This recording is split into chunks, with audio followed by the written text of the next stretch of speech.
계속해서 로마서 16번째 시간입니다. 오늘은 로마서 본문 말씀은 12장 3절부터 15장 13절까지인데요. 여러분의 성경 14장을 펴시면 되겠습니다. 로마서 14장입니다. 14장 13절을 찾으시기 바랍니다.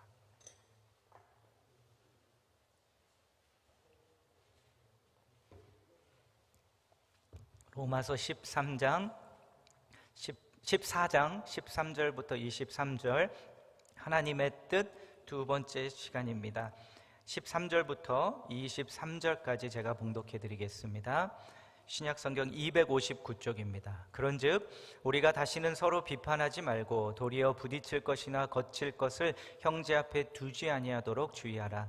내가 주 예수 안에서 알고 확신하노니 무엇이든지 스스로 속된 것이 없으되 다만 속되게 여기는 그 사람에게는 속되니라.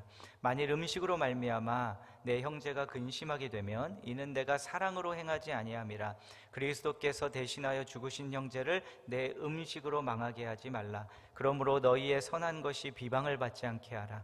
하나님의 나라는 먹는 것과 마시는 것이 아니요 오직 성령 안에 있는 의와 평강과 희락이라. 이로써 그리스도를 섬기는 자는 하나님을 기쁘시게 하며 사람에게도 칭찬을 받느니라. 그러므로 우리가 화평의 일과 서로 덕을 세우는 일을 힘쓰나니 음식으로 말미암아 하나님의 사업을 무너지게 하지 말라. 만물이 다 깨끗하되 거리낌으로 먹는 사람에게는 악한 것이라. 고기도 먹지 아니하고 포도주도 마시지 아니하고 무엇이든지 내 형제로 거리끼게 하는 일은 아니함이 아름다우니라. 내게 있는 믿음을 하나님 앞에서 스스로 가지고 있으라. 자기가 옳다 하는 바로 자기를 정죄하지 아니하는 자는 복이 있도다. 의심하고 먹는 자는 정죄되었나니 이는 믿음을 따라 하지 아니하였기 때문이라. 믿음을 따라 하지 아니하는 것은 다 죄니라. 아멘.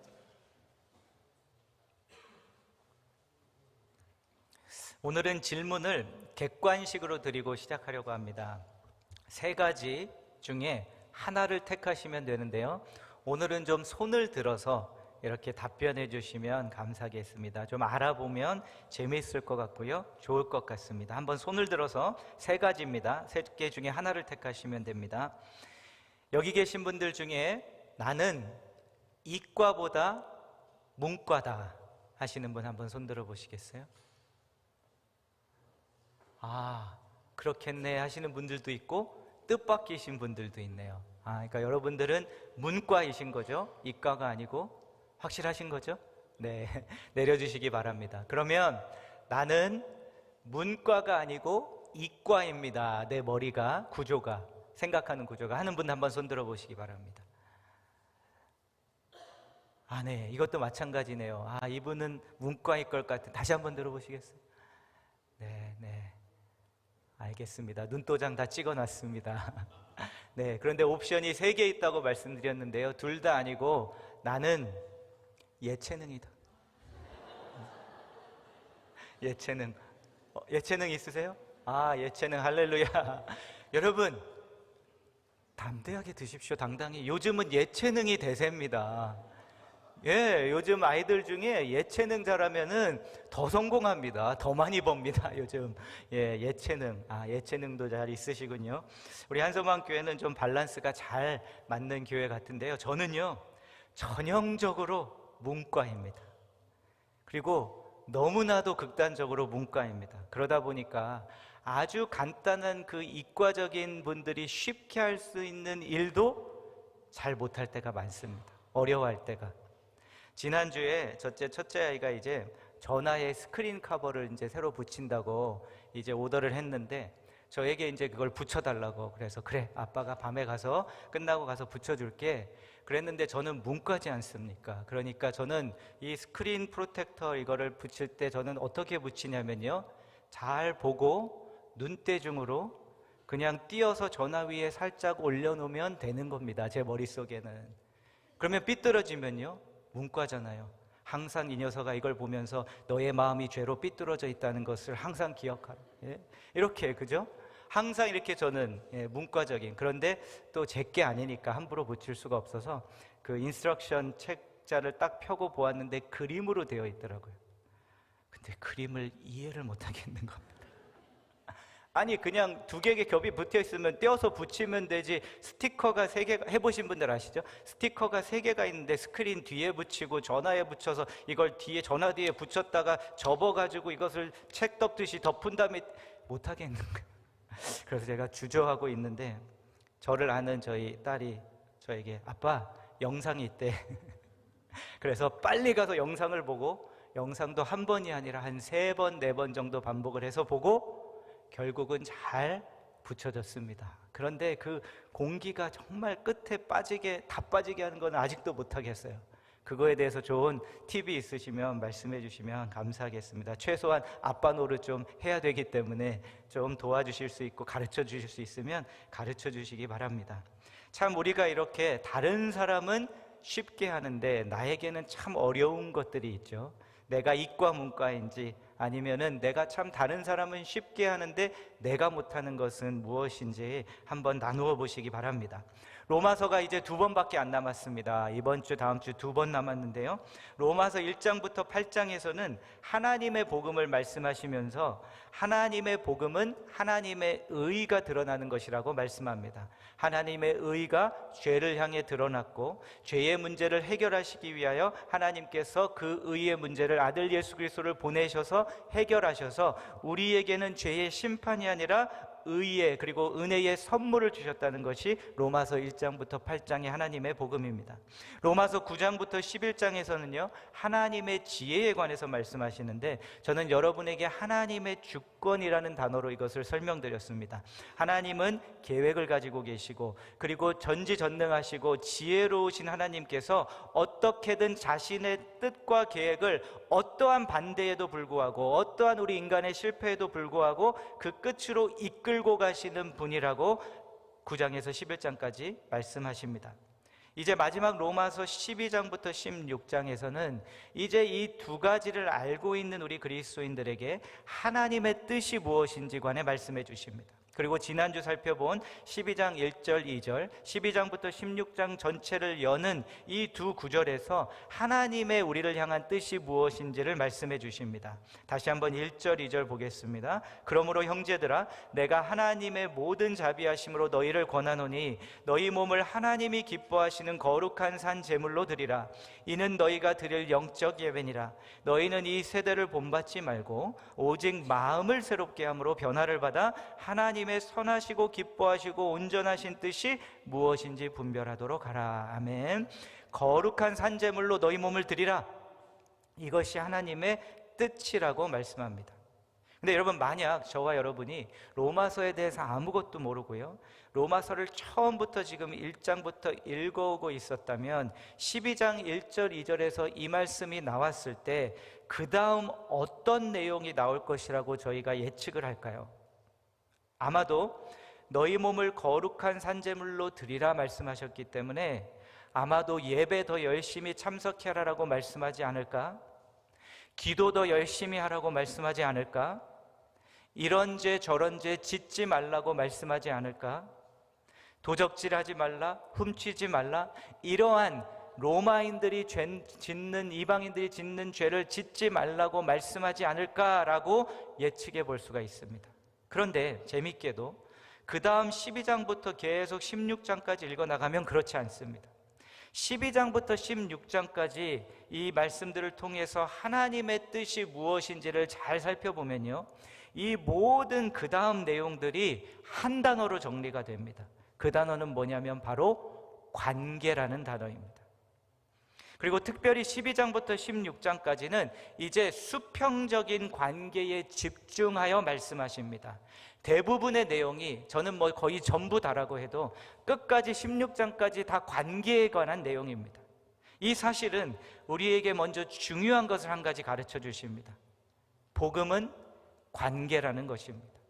복음은 이론이 아니고 추상적인 것이 아니라는 것입니다. 이 복음은 우리가 맺고 살아가는 관계 속에서 드러나야 하고 우리가 살아가는 관계 속에서 워킹을 해야지만 이것이 진정한 복음이라고 우리에게 말씀하십니다.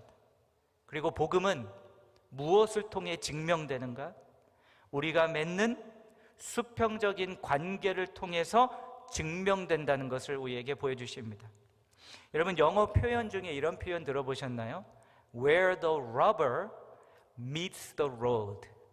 무슨 뜻이냐면요, 그대로 직역하면 자동차의 바퀴가, 그 고무, 그 바퀴가 길에, 로드에 맞닿는 그 곳이란 표현입니다. 이것은 무슨 뜻이냐면 이렇게 생각하시면 됩니다. 자동차가 굴러가는 지점이 언제죠? 바퀴 고무가 땅에 맞닿을 때 굴러가기 시작하죠. 그것처럼 이론이 실제가 되는 지점이라는 뜻입니다. Where the rubber meets the road. 복음이 바로 이것입니다. 복음은 관계 속에서 실제가 되고요, 자동차의 바퀴가 길에서 만나 굴러가는 그 지점이 복음으로 인해, 복음을 소유한 우리들에게는 그 지점이 어디냐면 바로 관계라는 것입니다. 그리고 복음은 관계 속에서 실제가 되고 그 관계를 통해서 실제가 되어야 한다라는 것을 이제 마지막 12장부터 16장까지 말씀하십니다. 오늘은 본문을 좀 크게 잡았습니다. 2번밖에 남지 않았기 때문에. 그래서 범위가 큰데 큼에도 한 본문으로 잡을 수 있는 이유는 그 주제가 하나이기 때문에 그랬습니다. 관계. 그리고 이 긴 말씀을 통해서 사도 바울은 우리에게 우리 그리스도인들이 세상에서 맺는 세 가지 관계들에 관해 말씀하십니다. 첫 번째 관계는요, 그리스도인들과 그리스도인들을 박해하는 자들의 관계입니다. 로마서 12장 14절, 그들을 박해하는, 우리 그리스도인들을 박해하는 자들에게 우리가 어떻게 해야 할 것인가? 박해하는 자를 축복하라. 축복하고 저주하지 말라, 이렇게 말씀합니다. 그리고 19절 20절에서 계속 이렇게 말씀합니다. 내 사랑하는 자들아, 너희가 친히 원수를 갚지 말고 하나님의 진노하심에 맡기라. 기록되었을 때 원수 갚는 것이 내게 있으니 내가 갚으라고 리라고 주께서 말씀하시니라. 내 원수가 줄이거든 먹이고 목마르거든 마시게 하라. 그리함으로 내가 숯불을 그 머리에 쌓아 놓으리라. 하나님께 맡기라고 말씀합니다. 여러분, 주님께 맡기십시오. 힘들고 어려운 관계가 있으십니까? 주님께 맡기시기 바랍니다. 여러분의 삶 가운데 여러분을 핍박하는 이들이 있습니까? 내 믿음 때문에? 많은 여기 계신 분들 중에는 우리들 안에는 많이는 있지 않으실 겁니다. 그런데 성도님들 가운데 그런 분들이 종종 때때로 있습니다. 전혀 믿지 않는, 우상을 섬기는 그런 가정에서 정말 자랐는데 하나님의 은혜 가운데 선택하심으로 예수를 믿게 되었는데요, 그 후에 계속 가정에서 핍박이 오는 겁니다. 그런 경우가 있는데요, 많은 우리는 그렇지 않은 경우들이 많습니다. 하지만 그럼에도 나를 적대시하는 이들은 있으실 겁니다. 분명히 내가 잘못하지 않았는데 나를 이유 없이 공격하는 이들이 있을 것입니다. 그들과의 관계를 어떻게 맺으라고 하시냐면요, 저주하지 말라고 하십니다. 그들을 축복하라고 말씀하십니다. 그들에게 원수를 갚지 말라고 하시고요, 그들이 줄이거든 먹이고 목마르거든 마시게 하라고. 왜냐하면 이것이 복음을 소유한 자가 살아야 하는, 맺어야 하는 관계이기 때문에 그렇다고 말씀합니다. 두 번째 관계는 그리스도인들과 세상 권세자들과의 관계입니다. 13장 1절, 각 사람은 위에 있는 권세들에게 복종하라. 권세는 하나님으로부터 나지 않음이 없나니 모든 권세는 다 하나님께서 정하신 바라. 첫 번째로 세상의 모든 지도자들, 하나님께서 그들을 정하시고 세운 것을 보라고 말씀합니다. 2절, 그러므로 권세를 거스르는 자는 하나님의 명을 거스름이니 거스르는 자들은 심판을 자취하리라. 하나님께서 세상에서 세우신 권세자들에게 복종하지 않는 것은 하나님의 명을 거스르는 것이라고 말씀합니다. 그 다음 3절 4절, 다스리는 자들은 선한 일에 대하여 두려움이 되지 않고 악한 일에 대하여 되나니 내가 권세를 두려워하지 아니하려느냐. 선을 행하라. 그리하면 그에게 칭찬을 받으리라. 그는 하나님의 사역자가 되어 내게 선을 베푸는 자니라. 그러나 내가 악을 행하거든 두려워하라. 그가 공연히 칼을 가지지 아니하였으니 곧 하나님의 사역자가 되어 악을 행하는 자에게 진노하심을 따라 보응하는 자니라. 세상의 권세자들, 지도자들을 하나님께서 세우셨다고 말씀할 뿐만 아니라 악을 막을 수 있도록 그들에게 칼을 주셨다고, 심판할 수 있도록 하셨다고, 그렇기 때문에 선을 행하여 그들과의 관계를 잘 맺으라고 그렇게 말씀하십니다. 5절, 그러므로 복종하지 아니할 수 없으니 진노 때문에 할 것이 아니라 양심을 따라 할 것이라. 세상의 권세자들, 지도자들을 따름에 있어서, 복종함에 있어 하나님이 두려워서 하는 것이, 겁나서 하는 것이 아니라 심판이 주신 마음을 가지고 하나님이 보여주신 것을 깨닫고 그들에게 복종하라고 말씀하고 있습니다. 우리에게 적용해 보자면 이 세상에, 이 나라를 다스리고 있는 자들에게 적용이 되겠죠. 우리와 그들의 관계. 좀 더 하지만 가깝게 보자면 우리의 삶 속에서 세우신 모든 권위자들이 있습니다. 그들에게 대하여 우리가 어떻게 대해야 하는지에 관해서 말씀해 주시고 가르쳐 주십니다. 여러분, 여러분의 삶 가운데 어떤 권위자들이 여러분의 삶 가운데 있습니까? 그들이 하나님께서 세우신 자들이고 그들을 인정하고 그들을 따르라고 말씀하고 있습니다. 그런데 혹시 여러분의 삶 가운데 있는 권위자들을 인정하는데 어려움을 겪고 계시지는 않습니까? 마지막으로 세 번째 관계는 교회 안의 성도들 간의 관계에 관해 말씀하십니다. 특별히 믿음이 강한 자와 믿음이 연약한 자에 관해 집중하고 있는데요, 먼저 1절부터 3절을 봉독하고 설명해 드리겠습니다. 1절, 믿음이 연약한 자를 너희가 받되 그의 의견을 비판하지 말라. 어떤 사람은 모든 것을 먹을 만한 믿음이 있고 믿음이 연약한 자는 채소만 먹느니라. 먹는 자는 먹지 않는 자를 업신여기지 말고 먹지 않는 자는 먹는 자를 비판하지 말라. 이는 하나님이 그를 받으셨음이라. 이렇게 말씀하는데요, 믿음이 연약한 자가 있고 강한 자가 있다. 그런데 연약한 자는 고기를 먹지 않고 야채만 먹고 채소만 먹고, 믿음이 강한 자는 고기를 먹는다. 여기서 여러분, 강한 자는 고기를 먹어서 강한 게 아닙니다. 믿음에 관한 내용인데요, 좀 배경이 필요한데요, 당시 그 모든 이방인 도시들은 대부분 도시 안에 이방 신전들이 있었습니다. 그리고 고기가 어디에서 나왔냐면요, 이방 신들에게 바쳐졌다가 그것이 이제 마케트로 와서 마케트를 통해서 그 도시에 있는 사는 이들이 고기를 사서 먹었습니다. 그래서 그 우상에게 바쳐졌던 고기이기 때문에 교회 안에 그 고기는 우리 크리스찬들이 먹으면 안 된다라고 믿고 있는 이들이 있었고요, 이들이 지금 믿음이 연약한 자입니다 라고 표현하고 있는데요, 대부분 아마 유대인 그리스도인이거나 유대적 배경을 가진 그리스도인들이었을 것입니다. 그들이 한 교회, 로마 교회 안에 있는 겁니다.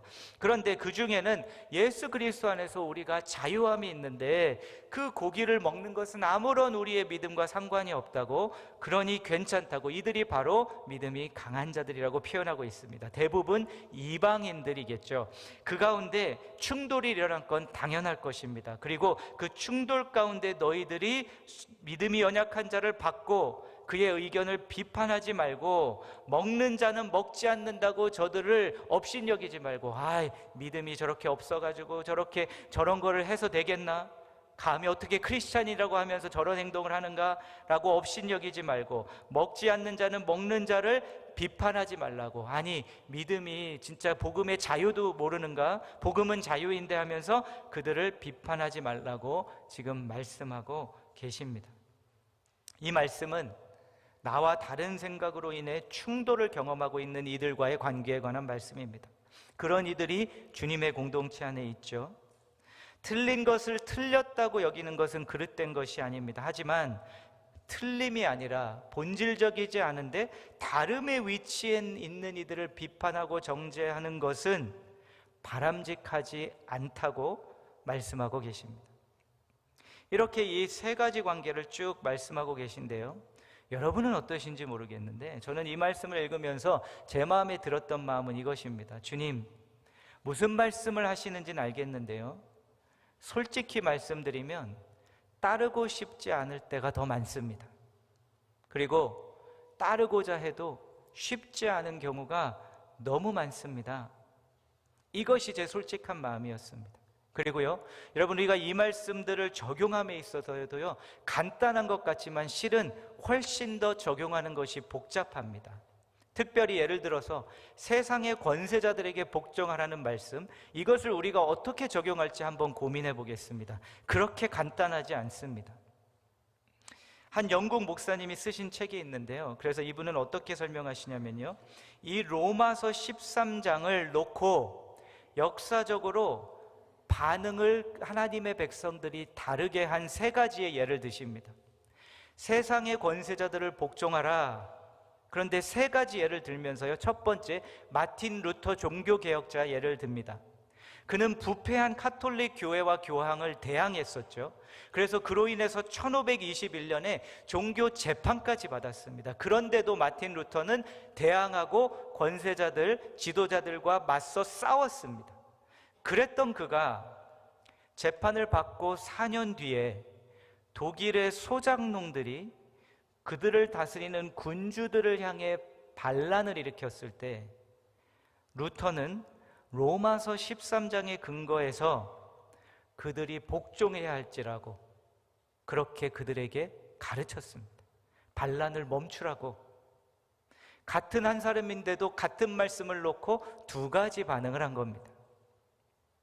두 번째 예는 또 하나의 루터란 목사님인데요, 본호퍼라는 목사님입니다. 이분은 2차 대전 당시 목회를 했던 분인데요, 당시 이 목사님은 정치적 흐름을 독일에서 그냥 따라가는 것은 히틀러를 지지하는 길이다, 그것은 죄다. 그래서 그는 히틀러와 맞서 싸웠고요, 결국에 가서는 나치 수용소에서 피아노 줄로 발가벗겨져 목매달아 수용소에서 죽음을 당했습니다. 같은 말씀인데 이분은 가서 히틀러를 암살해야 한다고 그렇게 적용했던 겁니다. 세 번째 예는 또 독일 크리스천 퓨러라는 독일 목사님인데요, 이분은 루터란 교회 목사님이었는데 독일이 동서독으로 나뉘어 있을 때 세인 니콜라스라는 교회의 담임 목사님이었습니다. 그런데 그때 공산당 그 지도자들을 보면서 이것은 악한 것이다, 우리가 그대로 교회가 있을 수는 없다, 보고만 있을 수는 없다 하여 이분이 한 것은 무엇이냐면요, 월요일마다 기도회를 열기 시작했습니다. 그리고 그 기도회를 계속 해나가면서 1989년 10월 9일 월요일 하루, 그날은 몇 명까지 기도회에 모였냐면요, 7만 명이 교회에 모였습니다. 그리고 그 기도회가 독일 통독의 불씨가 되었습니다.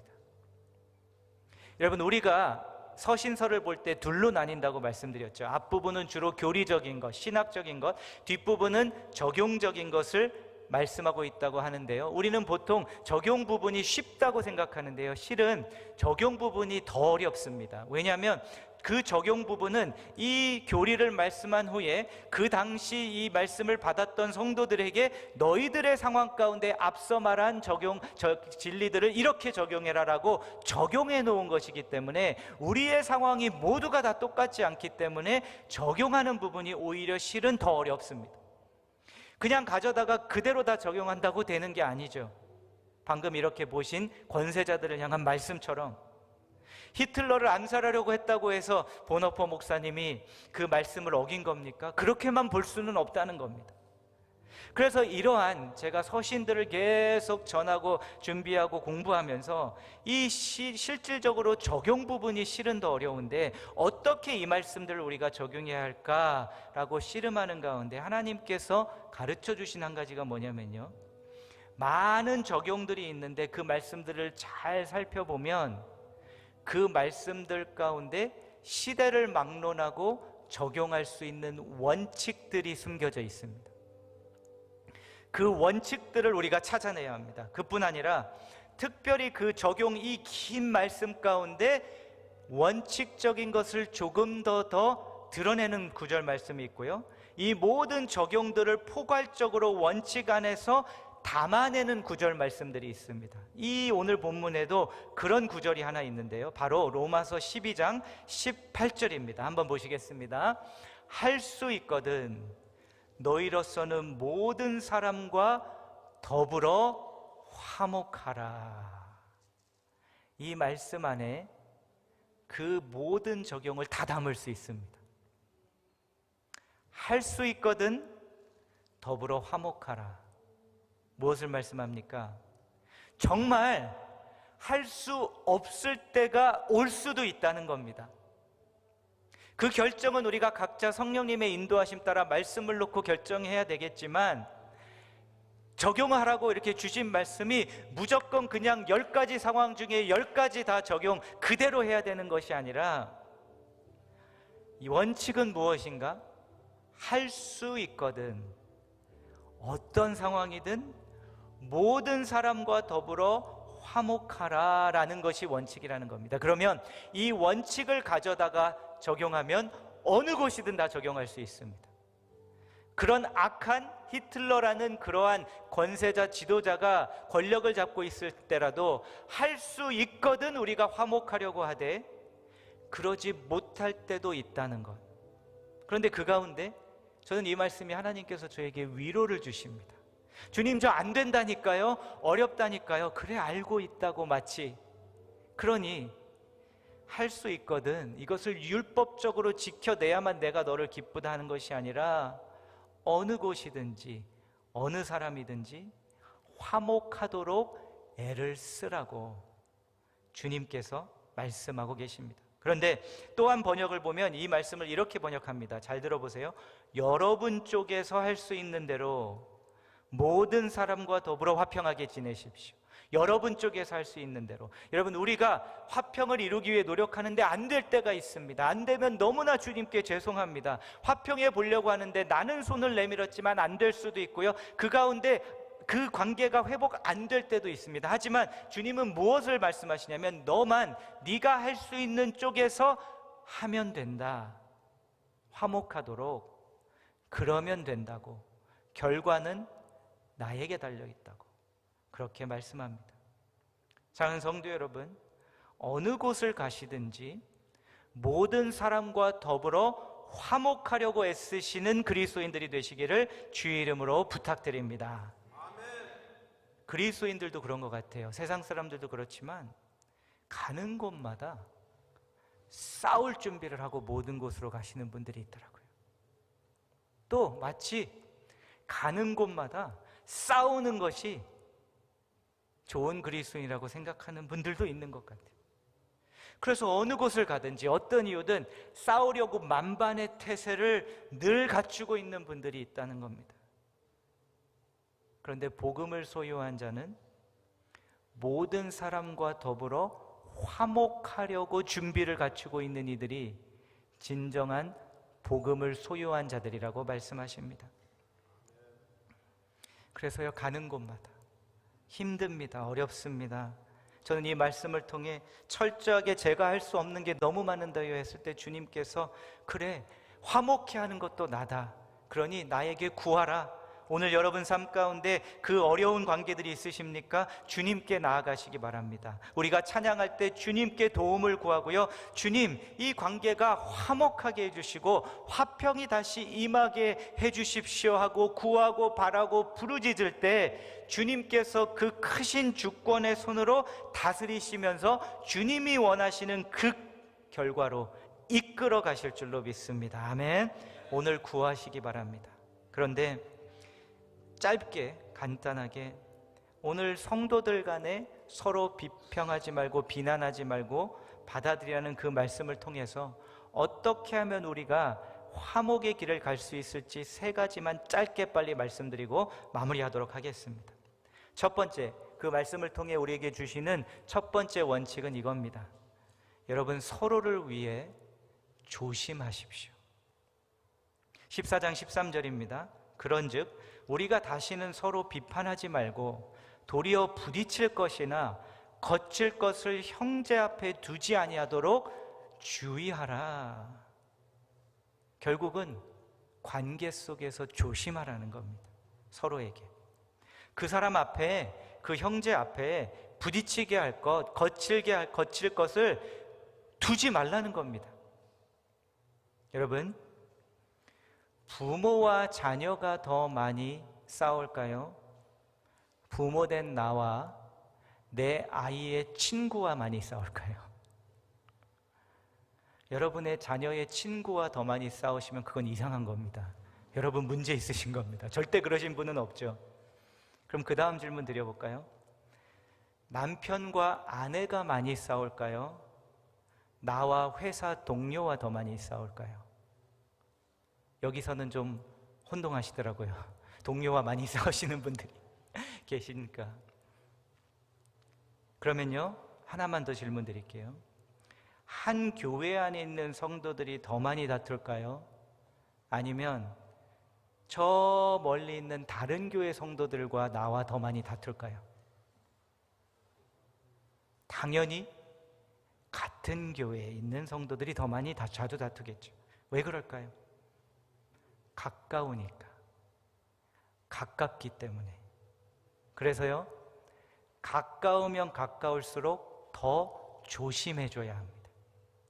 가까워지기 때문에, 이제 우리가 가깝기 때문에 편하게 한다는 것은 좋으나 편하게 한다고 함부로 하지 않도록 조심해야 합니다.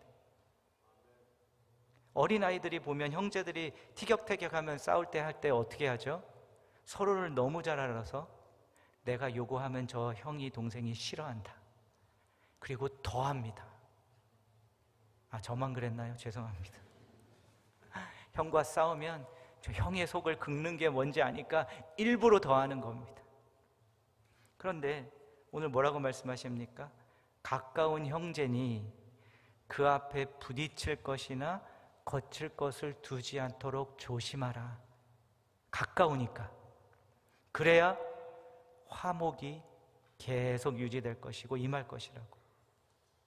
그것이 나의 말이 되었든 나의 행동이 되었든 무엇이 되었든 간에 여러분, 우리는 이제 가까운 사이가 되었습니다. 우리는 이제 가까운 사이입니다. 성경은 교회를 영적 가족이라고 표현합니다. 이렇게 가까워졌으니 이제 더 조심해줘야 합니다. 가정에 돌아가셔서 이제 내 안에 남편이 편하기 때문에 함부로 하지 마시고, 가장 가까운 사람이기 때문에 더 조심해 주십시오. 가장 가깝다 보니까 내가 화났을 때 저 사람 더 화나게 하는 게 뭔지 알죠? 나도 모르게 그게 튀어나옵니다. 이제 다시 조심해 주십시오.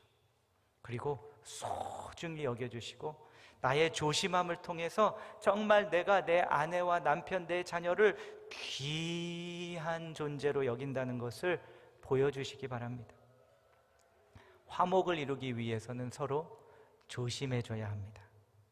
두 번째, 화목을 위해서 또 하나님의 나라를 위해 자제하시고 절제하십시오. 14장 20절, 음식으로 말미암아 하나님의 사업을 무너지게 하지 말라. 내가 자유가 있어서 나는 먹을 것이고, 나는 저 사람은 비평할 것이고 비판할 것이고, 다른 것이 무너지는 것이 아니라 하나님의 일이 무너진답니다. 그러니 이것을 알고 나를 좀 절제하고 자제하라고. 우리가 변화를 지금 이제 시즌을 시작하고 어른이 성학교 때 론칭을 했는데요, 바로 이제 우리가 이것을 볼 수 있는 영적인 눈이 있어야 합니다. 내가 이렇게 할 때 하나님의 사업이 무너지는 거구나. 다른 것이 무너지는 것이 아니라 나와 이 사람의 관계는 뭐 당연한 것이지만 하나님의 사업이 무너진다고. 어른이 성경학교를 통해 변해야 하는 이유를 3번 하나씩 말씀을 드렸는데요, 3번째 마지막이 뭐였냐면요, 이거였습니다. 내가 변해야 주님의 교회가 빛을 발한다는 겁니다. 주님의 교회는 아름답습니다. 빛이 있습니다. 그런데 그 빛이 퇴색되지 않게 하려면, 세상에서 아름답게 빛나려면 우리가 하나님의 나라를 위해, 사업을 위해 좀 절제하고 자제해야 합니다. 그래야 교회가 빛이 퇴색되지 않고 아름답게 빛납니다. 우리 한서만 교회는 지난 6년간 계속 아름다운 빛을 발한 교회입니다. 더욱 하나님의 일을 위해, 사업을 위해, 내 사업이 아니고 나만이 아니라 이제 좀 주님의 일에 폐가 되지 말아야지라는 마음으로 하나님의 사업을 위해 자제하시고 절제하실 수 있는 모든 분들이 되어주시기를 부탁드립니다. 마지막 3번째, 여러분, 그렇게 항상 아름다운 결정을 내리십시오. 14장 21절, 고기도 먹지 아니하고 포도주도 마시지 아니하고 무엇이든지 내 형제로 거리끼게 하는 일이 아니함이 아름다우니라. 고기를 먹고 포도주를 마시는 것은 예수 그리스도 안에 이들이 가졌던 자유입니다. 그래서 한다고 해서 틀린 일은 아니고 죄는 아닙니다. 그런데 안 할 때 더 아름다울 수 있다는 겁니다. 그래서 이제는 결정을 내릴 때 바른 결정만 내리려고 하지 말고 무엇이 가장 아름다운 결정인지를 보고 그 결정을 택하라는 것입니다. 여러분, 그렇다고 해서 바른 결정을 내리지 말고 택하지 마시라는 것이 아닙니다. 하지만 전 이거를 말씀드리는 겁니다. 교회 안에서, 우리 이민교회 안에서, 이민교회 안에서 어렸을 때부터 자라면서 반복적으로 본 것이 무엇인가? 바른 결정에 그냥 목매는 분들, 이것은 맞는 것이니 무조건 이렇게 해야 한다고, 그래서 무조건 바른 것을 하는 것은 좋은 것인데 그 바른 일을 택하기 위해서 서로 다른 생각을 가진 이들과 피터지게 싸웁니다. 그리고 바른 결정을 위해서라면 우리가 서로에게 상처를 주든 찢어지든 헤어지든 헤어지지 않든 상관이 없습니다. 바른 결정만 내리면 되기 때문에. 그런데 제가 보니까요, 똑같은 바른 결정을 내림에 있어서도 그 결정을 아름답게 내릴 수 있고 또 그렇지 않게 내릴 수 있다는 것을. 그래서 우리 한소망 교회가 바른 선택을 하지 말라자는 것이 아니고요, 늘 바른 선택을 택하되 가장 아름다운 방법이 무엇인지 같이 고민하고 그 길을 가자고 말씀드리는 것입니다.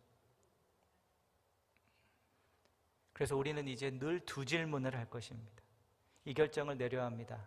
그럼 이 결정이 맞는 결정입니까? 네, 그렇습니다. 그러면 우리는 이제 다음 질문을 또 하고 실행할 겁니다. 이것이 가장 아름다운 방법으로 이 결정을 내리는 것인가, 하는 것인가? 여러분의 삶도 마찬가지입니다. 여러분의 관계들 가운데 가는 곳마다 물론 진리가 당연히 중요하죠. 옳고 그름이 당연히 중요하죠. 옳고 그름을 버리지 마시되 옳고 그름과 바른 선택을 아름답게 이행해내시는 저와 여러분이 되시기를 주의 이름으로 축원합니다. 우리 그 마음을 담아서 주님의 기쁨 되기 원해서 관계 잘하기 원합니다. 나의 마음, 힘들고 어려운 마음 새롭게 하셔서 도와주옵소서. 우리 같이 함께 찬양하겠습니다.